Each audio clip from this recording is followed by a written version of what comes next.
Mesdames, Messieurs, bonsoir. Tout le plaisir est pour moi de vous retrouver dans le cadre de ce rendez-vous de l'information à l'occasion de la Journée internationale de la francophonie célébrée ce 20 mars 2019. Le secrétaire général de la francophonie, Louise Mouchikwabo, a adressé un message de solidarité autour de cette langue partagée par 3 millions de francophones sur les 5 continents. On l'écoute. Chers amis de la francophonie, ma langue française, c'est cette langue qui unit les 88 États et gouvernements membres de la francophonie autour de valeurs partagées et de défis à relever ensemble. C'est cette langue qui dépasse les frontières géographiques, les barrières idéologiques et les clivages religieux. Cette langue qui tisse tant d'amitié et crée de si belles synergies dans notre grande famille francophone. Ma langue française, c'est une langue de solidarité et de développement. C'est la langue de l'éducation, de l'accès au savoir, de la formation professionnelle. Cette langue qui doit résolument mettre les jeunes sur le chemin de l'emploi. C'est la langue de l'échange et du partage des bonnes pratiques.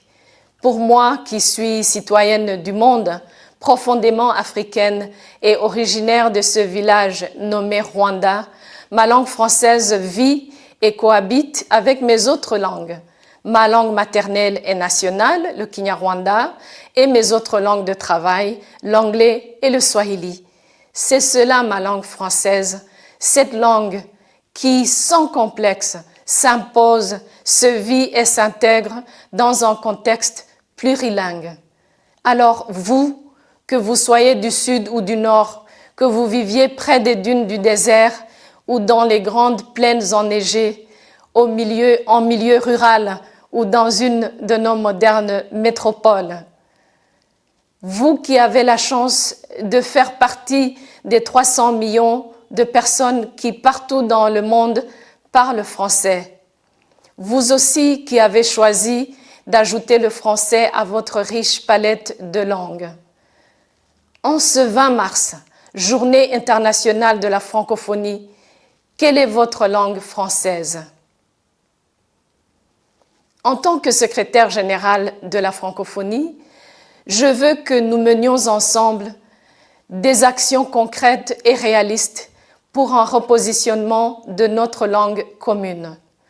Redonnons au français une vraie visibilité sur la scène internationale, assurons-lui une plus forte présence sur la toile, dans les médias, et dans la vie de tous les jours, qu'il soit encore plus une langue de création, d'innovation, la langue du droit, de la science, des technologies, de l'économie. Et surtout, encourageons toutes les initiatives en faveur d'un enseignement de qualité. Travaillons ensemble pour faire rayonner la langue française. Ensemble, nous pouvons partager beaucoup plus. Et tout cela en français, s'il vous plaît. Le roi de la rumba congolaise, Koffi Olomide, poursuivi pour agression sexuelle sur 4 de ses danseuses, séquestration et bien d'autres chefs d'accusation, a été condamné par le tribunal de Nanterre en France à 2 ans de prison avec sursis. On fait le point dans ce reportage de notre rédaction.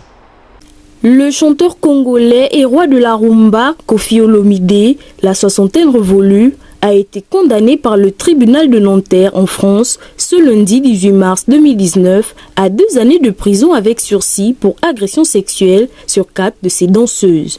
Les victimes d'agressions sexuelles ont décidé de briser la morta du silence en envoyant leur voix d'or à la barre pour des faits qui auraient été commis en région parisienne entre 2002 et 2006.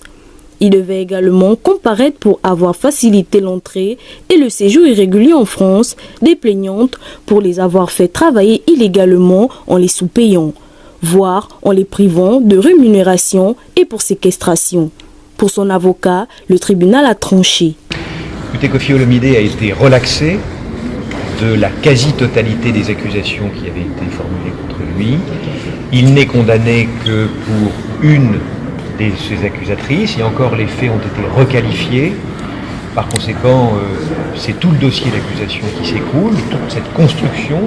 Il est même relaxé sur l'accusation également, qui était très lourde, c'est-à-dire d'avoir séquestré ces danseuses. Le tribunal a considéré que ceci n'était pas vrai. C'est une victoire éclatante, c'est un trait qui est tiré par la justice de Nanterre sur toutes ces accusations. Et je regrette d'ailleurs que depuis des années, la justice n'ait pas été capable de prendre à sa juste mesure les accusations qui étaient formulées contre Koffi Olomidé et de se rendre compte qu'elles étaient contradictoires, qu'elles ne tenaient pas la route. Et il a fallu tout ce temps pour que la justice passe. C'est une victoire en tout cas pour Koffi Olomidé aujourd'hui. C'est quelque chose que beaucoup de détracteurs voulaient voir ça autrement, mais Dieu en a voulu. La parole de Dieu, il n'y en a qu'une, et personne ne pouvait la maîtriser. Et maintenant, c'est place à la musique, et Koffi va revenir et on va aller. Il est à rappeler qu'en 2009, lorsqu'il avait appris qu'une mise en examen assortie d'un placement en détention provisoire avait été requise à son encontre, Koffi Olomidé avait précipitamment regagné son pays natal. En juin 2018, lors de l'annonce de son renvoi devant la justice française, le chanteur avait fermement contesté les faits. Dans un communiqué publié par Emmanuel Marcigny, l'un de ses avocats. Après 2 arrêts de travaux depuis quelques semaines, la reprise des travaux du bassin de Nzengayon est effective, un soulagement pour les populations du quartier. La reprise des travaux du bassin versant de Nzengayon dans le 6e arrondissement de la commune de Libreville est effective depuis quelques semaines, certainement du fait du règlement par l'État des factures échues d'un montant de 376 millions de francs CFA. À rappeler que le projet a eu 2 arrêts du fait que la contrepartie gabonaise n'avait pas honoré à ses engagements à temps. Le gouvernement gabonais ne réglant pas les factures à cause de la crise que traverse le pays. 80% des travaux du canal du bassin versant de Nzengayon étalés sur 2200 km partant de l'échangeur de Nzengayon ont déjà été réalisés. Une reprise des travaux qui vient soulager les populations de Nzengayon et des quartiers environnants ayant subi le prix double du transport du fait des travaux au pont toujours en construction. Il est à rappeler que ce projet avait été initié dans le cadre du programme national prioritaire d'assainissement des bassins versants de Libreville, cela dans le but de venir à bout des inondations récurrentes du dit quartier. Cofinancé par l'État gabonais et l'Union européenne, estimé environ à 12,5 milliards de francs CFA. La partie européenne devrait contribuer à hauteur de 7 milliards 871 millions de francs CFA, tandis que l'État gabonais devra débourser environ 4,6 milliards de francs CFA. La quasi-majorité des routes secondaires de la capitale administrative est laissée pour compte une situation qui est décriée par les populations qui y vivent. Reportage d'Armand Ba, notre confrère de RTN de Libreville. Le constat fait ces dernières années sur les voies secondaires de la capitale gabonaise qui incombe à la mairie de Libreville est amer, car la quasi-totalité des voies dont la charge revient à la municipalité sont couvertes de nids de poules et de crevasses. Une situation qui provoque la colère des populations qui ne savent plus à quel sens se vouer, surtout en période de forte pluviométrie. Le problème de la réhabilitation des voies secondaires reste donc un problème majeur qui touche plusieurs quartiers de la capitale gabonaise, une situation qui a créé des interrogations dans l'opinion qui n'ignore pas que la mairie de Libreville reçoit des subventions de l'État dont les montants sont très élevés. Au moment où des soupçons de détournement de 2 milliards de francs CFA planent à l'hôtel de ville de Libreville, d'après certaines indiscrétions relayées par la presse ces derniers temps, il serait souhaitable que des éclaircissements soient apportés pour informer l'opinion qui en a le droit, car avec le manque de voies secondaires ou leur non-réhabilitation pour celles existantes, c'est les populations librevillaises que l'on plonge davantage dans une précarité qui ne dit pas son nom. Alors, à quand la création et la réhabilitation des voies secondaires de Libreville? Accord financier de 300 millions de dollars paraphé par le gouvernement soudanais avec le Fonds monétaire arabe dans le but de soutenir les projets de développement et aux réformes économiques du pays. Reportage.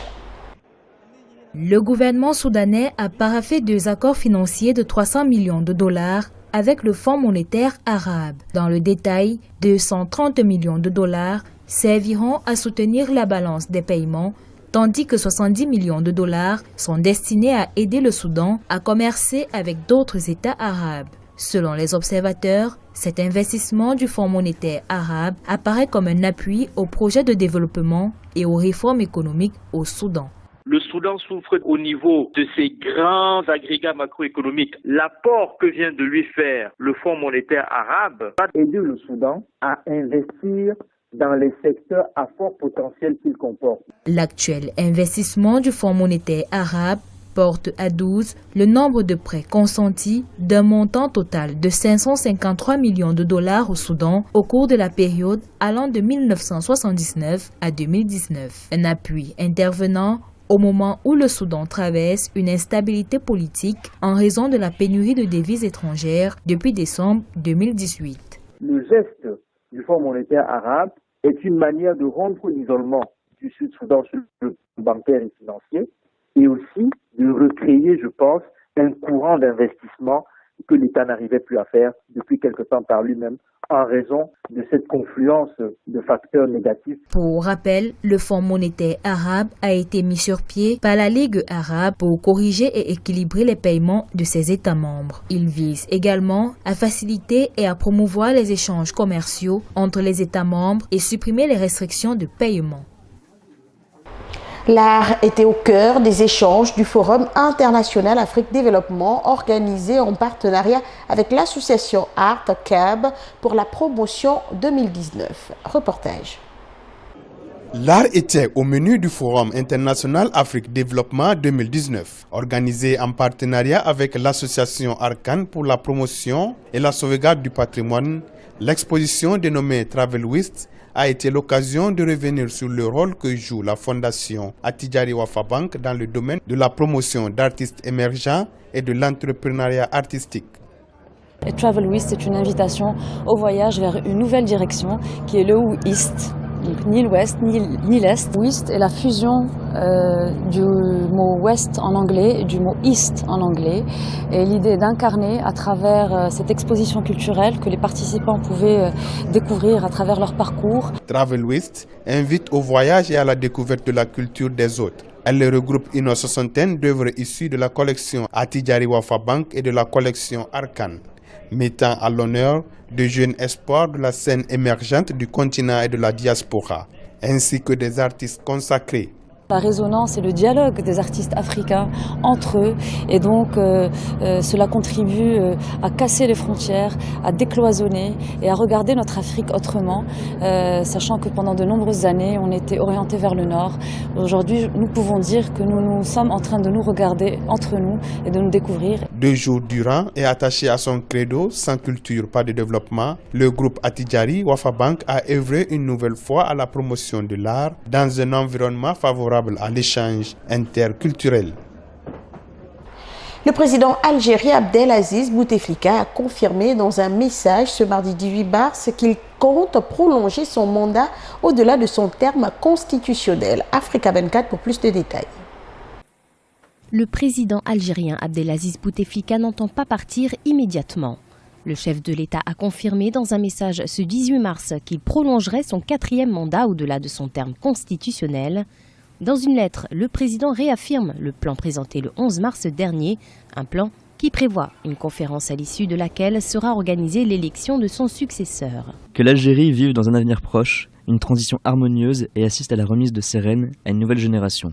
Tel est l'objectif suprême que je me suis engagé à concrétiser avant la fin de mon mandat présidentiel, à vos côtés et à votre service. Une déclaration qui a provoqué de nouvelles manifestations. Ils étaient des milliers à descendre dans les rues du pays ce mardi 19 mars pour réclamer le départ du président. Parmi eux, un groupe regroupant les forces de l'opposition et des dirigeants politiques baptisé Coordination nationale pour le changement.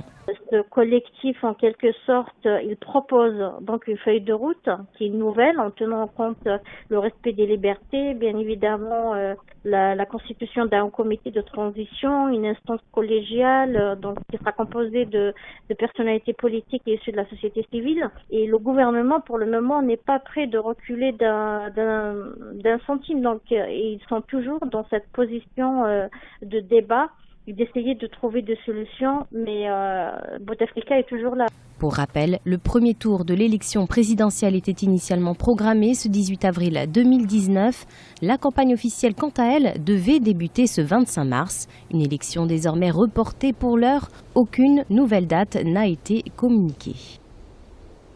Nous voilà arrivés au terme de cette édition d'information préparée par l'ensemble de notre rédaction. Merci d'être restés des nôtres et bonne suite de nos programmes.